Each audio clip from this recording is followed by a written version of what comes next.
오늘도 좋은 지혜 채널에 찾아와 주셔서 진심으로 감사드립니다. 구독과 좋아요, 알림 설정은 영상 시청 전에 미리 해주시면 더 많은 분들께 이 이야기가 전해질 수 있답니다.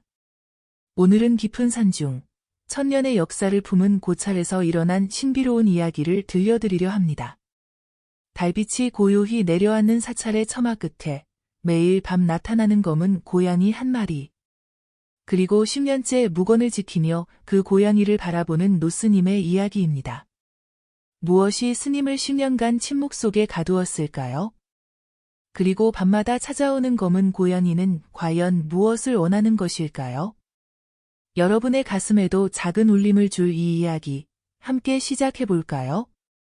산 깊은 곳, 안개가 자욱한 골짜기를 끼고 천년의 세월을 지켜온 무량사. 이곳은 고려시대부터 이어져 내려온 사찰로 한국전쟁이 비극 속에서도 소실되지 않고 꿋꿋이 자리를 지켜왔습니다. 수백 년 된 소나무들이 둘러싸고 있는 이 사찰은 마치 시간이 멈춘 듯한 정적과 고요함을 간직한 곳이었습니다. 특히 무량사의 뒤편, 누구도 쉽게 접근하지 않는 작은 암자가 하나 있었습니다.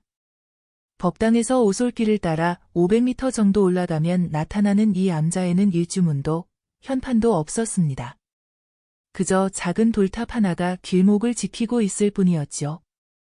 그곳에서 노승 해명스님이 홀로 수행하고 계셨습니다. 70이 넘은 그 스님은 10년 전부터 묵원 수행을 시작하셨습니다. 사찰의 다른 스님들도, 인근 마을 사람들도 해명스님의 입에서 말이 나오는 것을 본 사람이 아무도 없었지요. 해명스님은 말씀을 하실 수 있어도 하지 않으시는 거지요. 그분의 눈빛을 보면 알 수 있어요. 모든 것을 다 이해하고 계시다는 것을. 무량사의 주지스님이신 원각 스님의 말씀입니다. 원각 스님은 60대 중반의 온화한 미소를 지닌 분으로 해명 스님과는 젊은 시절부터 도반으로 함께 수행해온 사이였습니다. 10년 전 어느 가을밤이었어요. 해명 스님께서 갑자기 저를 찾아오셨지요. 그때 마지막으로 하신 말씀이 원각 스님의 목소리가 잠시 떨렸습니다. 내가 지은 이 너무 무거워서 이제는 말을 거둬야겠네. 그날 이후로 해명 스님은 한마디도 하지 않으셨다고 합니다. 필요한 대화는 모두 작은 메모지에 적어서 전하시고 대부분의 시간은 암자에서 홀로 수행하며 보내셨습니다. 그런 해명 스님의 암자에 매일 밤 검은 고양이 한 마리가 찾아오기 시작한 것은 약 6개월 전부터였습니다. 아무도 모르는 사이 달빛이 밝은 밤이면 어김없이 나타나는 고양이. 온몸이 칠흑같이 검고 오직 두 눈만이 에메랄드 빛으로 빛나는 그 고양이는 암자 처마 밑에 앉아 밤새도록 해명 스님을 지켜보았습니다. 처음에는 사찰의 스님들도 그 고양이의 존재를 모르고 있었습니다. 산속 사찰에 야생 고양이가 나타나는 건 흔한 일이니까요. 그러나 그 고양이는 달랐습니다. 다른 고양이들처럼 먹을 것을 찾아 돌아다니지도 않고 사람들에게 애교를 부리지도 않았습니다. 오직 밤이 되면 어디선가 나타나 해명 스님의 암자 앞에 앉아 그를 바라볼 뿐이었죠. 처음엔 그저 야생 고양이인 줄 알았습니다. 그런데 이상한 점을 발견했지요. 사찰의 행자인 도현이 말했습니다. 20대 초반의 젊은 행자로 무량사에서 2년째 수행 중이었습니다. 그 고양이는 해명 스님의 암자 앞에만 나타나요. 다른 스님들에겐 전혀 관심이 없죠. 그리고 제가 여러 번 음식을 가져다 놓았지만 한 번도 먹지 않았어요. 더 이상한 것은 그 고양이가 나타난 후부터 해명 스님의 행동에 변화가 생겼다는 점이었습니다. 10년간 한결같이 새벽 3시에 기상하여 108배를 올리고 아침 예불을 드리던 스님이 밤새 잠을 이루지 못하고 창가에 앉아 밖을 바라보는 모습이 자주 목격되었습니다. 스님의 얼굴이 점점 수척해지셨어요. 평소보다 더 말씀이 없으신 건 물론이고요. 원래 묵원 수행 중이시니 말씀이 없는 건 당연한데 그게 아니라 도효는 말을 더듬었습니다. 뭐랄까? 더 깊은 침묵 속에 빠져드신 것 같았어요. 눈빛의 생기가 사라졌달까요? 무량사의 스님들은 그 검은 고양이에 대해 의문을 품기 시작했습니다. 특히 주지 스님인 원각 스님은 오랜 도반인 해명 스님의 변화를 지켜보며 걱정이 커져갔습니다. 늦가을의 어느 저녁, 원각 스님은 해명 스님의 암자를 찾아갔습니다. 해가 저물고 초승달이 희미하게 떠오를 무렵이었습니다. 암자 앞에 도착했을 때 그는 처마 밑에 앉아있는 검은 고양이를 처음으로 직접 보게 되었습니다. 그 순간을 잊을 수 없습니다. 원각 스님은 목소리를 낮추어 말했습니다. 그것은 단순한 고양이가 아니었어요. 그 눈빛이 마치 오랜 세월의 과 슬픔을 품고 있는 것 같았습니다. 원각 스님이 다가가자 고양이는 움직이지 않고 그를 바라보았습니다. 보통의 야생 고양이라면 낯선 사람이 접근할 때 도망가거나 경계하는 모습을 보이기 마련입니다. 하지만 그 검은 고양이는 마치 원각 스님의 방문을 예상하고 있었던 것처럼 조금도 놀라지 않고 그저 바라볼 뿐이었습니다. 그때 암자의 문이 열리고 해명 스님이 나오셨습니다. 10년 만에 처음으로 그분의 눈에서 눈물을 보았습니다. 해명 스님은 원각 스님과 고양이를 번갈아 바라보았습니다. 그리고는 작은 메모지에 무언가를 적어 원각 스님에게 건넸습니다. 이제 알게 되었구나. 내 업보가 찾아왔다. 원각 스님은 그 메모지를 읽고 놀랐습니다. 그리고 이어서 해명 스님이 건넨 두 번째 메모지에는 이렇게 적혀 있었습니다. 이 아이를 기억하는가? 50년 전 그날 밤, 우리가 함께 있었던 곳에서 원각 스님의 얼굴이 창백해졌습니다. 50년 전으로 거슬러 올라간 그날 밤의 기억이 오랫동안 묻어두었던 과거의 상처가 마치 방금 일어난 일처럼 선명하게 떠올랐기 때문입니다. 한 달이 지났을 무렵, 무량사에 큰 변화가 생겼습니다. 사찰 주변에 거센 태풍이 몰아쳤고 수백 년 된 소나무들이 몇 그루 쓰러졌습니다. 다행히 사람들은 모두 무사했지만 암자로 가는 길이 무너져 해명 스님은 일시적으로 본당 옆방으로 거처를 옮겨야 했습니다. 그날 밤, 검은 고양이는 본당까지 찾아왔습니다. 그리고 처음으로 사람들 앞에서 모습을 드러냈습니다. 모두가 놀랐지만 고양이는 아무런 두려움 없이 해명 스님의 방으로 들어갔습니다. 신기합니다, 스님. 그 고양이가 스님만 따르네요. 어린 행자 도현이 말했습니다. 원각 스님은 말없이 그 광경을 지켜보았습니다. 그날 밤, 해명 스님의 방 안에서는 특별한 일이 일어났습니다. 검은 고양이는 처음으로 해명 스님의 무릎 위로 올라와 웅크리고 앉았습니다. 지난 한 달간 단 한 번도 스님의 몸에 닿지 않았던 고양이가 마침내 그의 품에 안긴 것입니다. 해명 스님의 눈에서는 조용히 눈물이 흘렀습니다.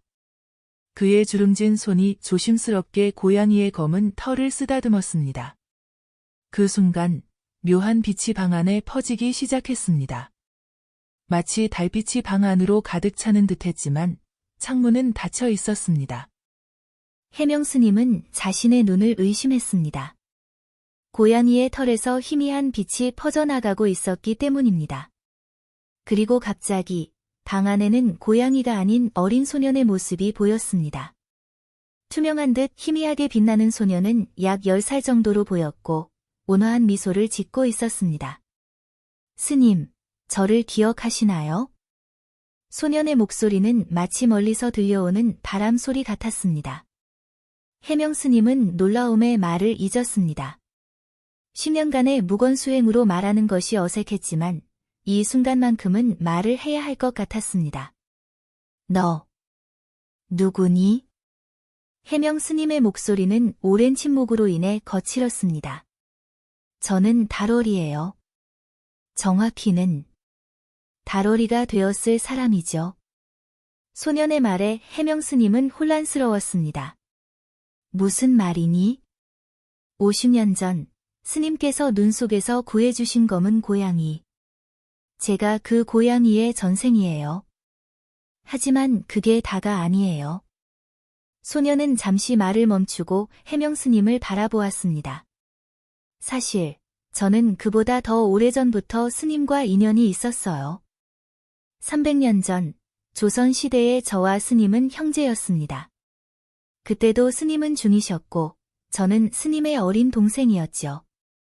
해명 스님은 믿을 수 없다는 표정으로 소년을 바라보았습니다.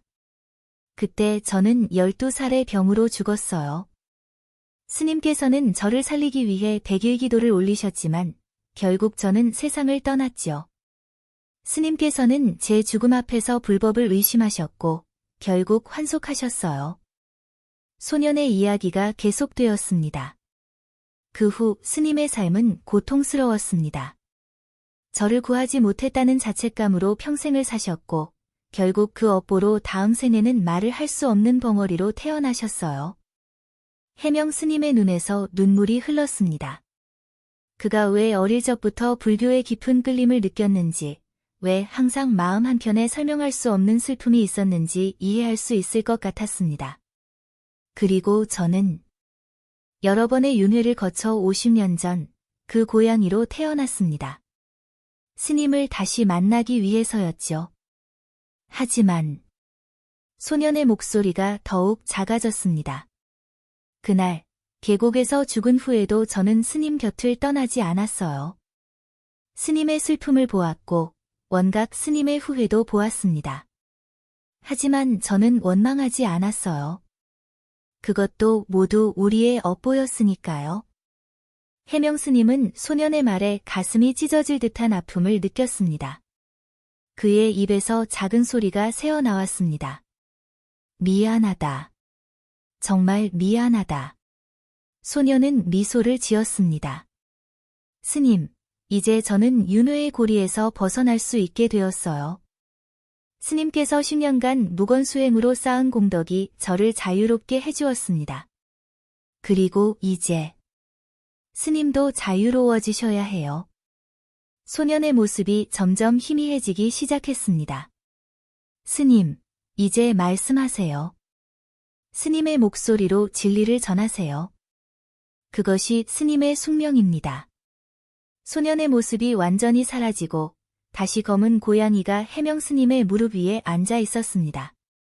고양이는 스님을 한 번 더 바라본 후 조용히 방을 나갔습니다. 그날 밤 해명 스님은 오랜 침묵을 깨고 작은 소리로 연부를 외기 시작했습니다. 10년 만에 처음으로 그의 입에서 나온 소리였습니다. 나무 아미타불. 나무 아미타불. 다음 날 아침 무량사의 스님들은 놀라운 광경을 목격했습니다.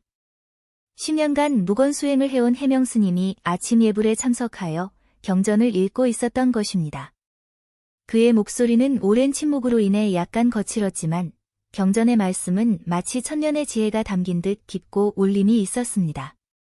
원각 스님은 믿을 수 없다는 표정으로 해명 스님을 바라보았습니다. 예불이 끝난 후 두노 스님은 부처님 앞에 나란히 앉았습니다. 50년이 지났지만 아직도 그날의 기억이 선명합니다. 해명 스님이 먼저 입을 열었습니다. 원각 스님, 더 이상 과거에 묶여 있을 필요가 없습니다. 우리는 모두 실수를 합니다. 그것이 인간이고 그것이 수행의 길입니다. 원각 스님의 눈에서 눈물이 흘렀습니다. 저는 50년간 그날의 기억으로 괴로웠습니다. 하루도 잊은 적이 없습니다. 해명 스님, 정말 미안합니다. 해명 스님은 조용히 원각 스님의 어깨를 토닥였습니다. 우리 모두 미숙했습니다. 그리고 그 미숙함이 우리를 성장시켰습니다. 이제는 그 가르침을 다른 이들에게 전할 때입니다. 두노 스님의 대화를 멀리서 지켜보던 행자 도현은 두 스님의 눈빛에서 무언가 크게 달라진 것을 느꼈습니다. 마치 오랜 시간 짊어지고 있던 무거운 짐을 내려놓은 듯한 평온함이 두 스님의 얼굴에 서려 있었습니다. 그리고 저녁, 석양이 산을 물들일 무렵, 검은 고양이가 무량사의 대웅전 앞에 나타났습니다. 모든 스님들이 지켜보는 가운데 고양이는 불단 앞에 앉아 부처님을 바라보았습니다. 그리고 마지막으로 해명 스님과 원각 스님을 바라본 후 석양 속으로 사라졌습니다. 그날 이후 검은 고양이는 다시 나타나지 않았습니다. 그로부터 1년이 지난 후 해명 스님은 무량사에서 처음으로 대중법문을 열었습니다. 인근 마을 사람들과 전국에서 모여든 불자들로 법당은 가득 찼습니다. 오늘 저는 여러분께 한 이야기를 들려드리려고 합니다. 검은 고양이와 두 젊은 스님의 이야기입니다. 해명 스님의 목소리는 차분했지만 그 안에는 깊은 울림이 있었습니다. 모든 생명은 연결되어 있습니다. 우리가 한 생명에게 행한 행동은 결국 우리에게 돌아옵니다. 그것이 업보입니다. 하지만 업보는 단순한 벌이 아닙니다. 그것은 깨달음으로 가는 길입니다. 법당에 모인 사람들은 숨을 죽이고 해명 스님의 이야기에 귀를 기울였습니다. 50년 전 젊은 스님이 눈 속에서 구한 검은 고양이가 있었습니다. 그 고양이는 특별했습니다. 그 눈빛에는 300년의 세월이 담겨 있었기 때문입니다. 해명 스님은 자신의 이야기를, 다로리의 이야기를, 그리고 무엇보다 깨달음의 이야기를 사람들에게 들려주었습니다. 모든 고통에는 의미가 있습니다. 우리가 겪는 모든 시련은 우리를 성장시키기 위한 것입니다. 그리고 때로는 우리가 잊고 있던 과거의 업보가 우리를 찾아와 깨달음으로 이끌기도 합니다. 법문이 끝나고 많은 사람들이 눈물을 흘렸습니다. 그들은 각자의 삶에서 안고 있는 업보와 아픔을 생각했고 그것을 어떻게 깨달음으로 변화시킬 수 있을지 고민했습니다. 그날 이후 무량사의 검은 고양이 이야기는 널리 퍼져나갔습니다. 많은 사람들이 무량사를 찾아와 해명 스님의 법문을 듣기 위해 모여들었습니다. 그리고 가끔 달이 밝은 밤이면 사찰 뒤편 작은 암자 주변에서 검은 고양이의 그림자가 보인다는 이야기도 전해졌습니다. 해명 스님은 남은 생애를 많은 사람들에게 법문을 전하는 데 바쳤습니다. 그의 이야기는 단순한 불교 교리가 아니라 자신의 경험과 깨달음에서 나온 진실한 가르침이었기에 많은 이들의 마음을 움직였습니다. 원각 스님도 마을 어린이들을 위한 불교 교실을 열어 생명의 소중함과 자비의 의미를 가르쳤습니다. 특히 그는 사찰에 찾아오는 길고양이들을 돌보는 일에 정성을 다했습니다. 무량사는 점차 고양이 스님으로 불리는 원각 스님 덕분에 동물 친화적인 사찰로 알려지게 되었습니다. 세월이 흘러 해명 스님이 85세가 되던 해 겨울이었습니다. 눈이 내리는 어느 밤, 그는 자신의 방에서 조용히 눈을 감았습니다. 그의 입가에는 평온한 미소가 머물러 있었습니다. 그날 밤, 무량사의 모든 스님들은 같은 꿈을 꾸었습니다. 꿈에서 그들은 눈 덮인 산길을 걷는 해명 스님을 보았습니다. 그의 옆에는 검은 고양이가 함께 걷고 있었고 그 너머로 밝은 빛이 퍼져나가고 있었습니다. 해명 스님과 고양이는 그 빛 속으로 사라졌고 그 순간 모든 스님들은 깨어났습니다. 다음 날 아침 스님들이 해명 스님의 방으로 갔을 때 그는 이미 입적한 상태였습니다. 그의 손에는 작은 종이가 쥐어져 있었고 거기에는 그의 마지막 가르침이 적혀 있었습니다. 모든 생명은 연결되어 있다. 우리가 다른 이에게 행한 것은 결국 우리 자신에게 돌아온다. 하지만 두려워하지 말라. 그 순환은 벌이 아니라 깨달음으로 가는 길이다. 자비와 용서로 그 길을 걸어가라. 해명 스님의 연결식에는 전국에서 많은 불자들이 모였습니다. 그리고 놀랍게도 장례 행렬이 산을 내려갈 때 한 무리의 검은 고양이들이 조용히 행렬을 따라왔습니다. 그들은 해명 스님의 마지막 가는 길을 지켜보는 듯 했습니다. 원각 스님은 그 광경을 보며 미소 지었습니다. 그는 이제 알았습니다. 그들이 50년 전에 저지른 실수는 결코 용서받을 수 없는 것이 아니었다는 것을. 그것은 오히려 더 큰 깨달음으로 이끄는 계기였다는 것을. 오늘도 여러분의 마음에 작은 울림을 전해드리고 싶었습니다. 이 이야기가 여러분의 삶에 작은 위로와 깨달음을 줄 수 있기를 진심으로 바랍니다. 좋아요와 구독, 그리고 알림 설정은 더 많은 분들께 이런 깨달음의 이야기를 전하는 데 큰 도움이 됩니다. 여러분의 따뜻한 응원 덕분에 이 채널이 계속해서 여러분께 가치 있는 이야기를 전할 수 있답니다.